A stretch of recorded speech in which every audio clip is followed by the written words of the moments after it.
Saan baga dito? Malayo baga. Hindi tayo puto ng ulan.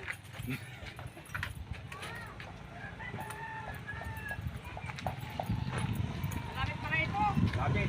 Lang, parang tayo ng panya. Yun, ulan. Hindi tayo ulanin yan.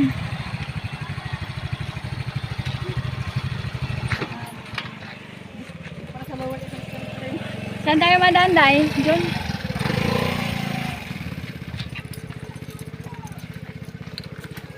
Nakasis kayo mamaya dun sa simbahan. Nag-assist na kami sa simbahan sa ano. Nagpasama lang. Dito. Oo.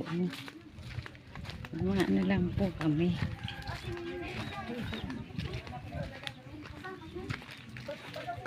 Nanay!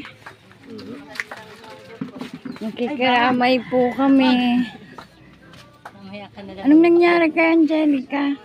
Na ano, hindi ko po alam kung anong, hinika po kaya siya.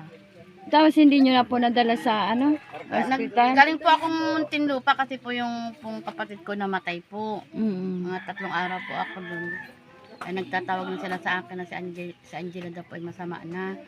Sabi ko, paano magiging ano yan at nung kakaalis ko lang gandang-ganda pa ng ano niyaan. Kaya nga po.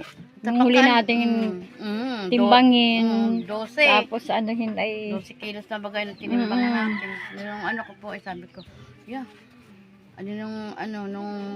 Nung pagdating ko po, di pinadidi ko eh. Yung po pala, yung ganito po niya, puro ugam na. Kasi po yung bibig po talaga niya, hindi siya nabuka. Hindi, kahit, pag naano ko po yun ng didid, sasalpakan ko yun ng didid. Hinalusot naman po yung didid, malambot naman po. Yun, didid siya.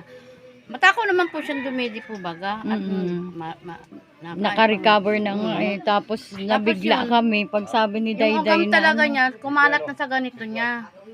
Tapos nung pag-ano, sabi ko, Bibi, bakit violet na yung ganito mo? At ang labi po niya talagang mapulang-mapula. Sabi ko, bakit violet na? Sabi ko, daw gayon. Ayun ang ano.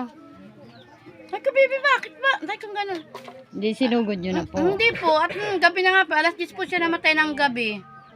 Ang bala ko po talaga, dadalhin ko nga po sa Medicare. Sabi ko, bukas na tayo, Bibi, mapunta ng Medicare. Sabi ko, matulog ka na at bukas ng maga, alis tayo. Sabi ko sa kanya, di, ano, natulog siya. Pagka ano niya, gano'n siya, sabi ko, ginising ko yan, at ako ano nga, sabi ko kung ano, di, pinabili ko muna siya ng amoxicillin at yun naman po talagang gamit niya sa mga ugam-ugam niya. Yung reseta sa akin ni, Doktora. Ni Doktora. Nag-ano naman siya, nag-inom lang siya ng gamot, tapos pinadidig ulit. Naubos po yung mahigit kalahating basong gatas. Na dati hindi niya nauubos. Ay, nakakaubos po yan isang ganyang malaking dede, tsaka isa't kalahati. Kaya naman po, diba nag-share po ng taba at isa't kalahating dede. Pagkano kulang pa sa kanya, tinitimplahan ko pa yan. May pakain pa po ako niya yung galing sa sa yung RUTF niya. Oo, yung binigay na. Galing sa center kay binigay po namin nung nakaraan. Nakaubos na po ako no, naghingi uli ako yung Maring Dayday.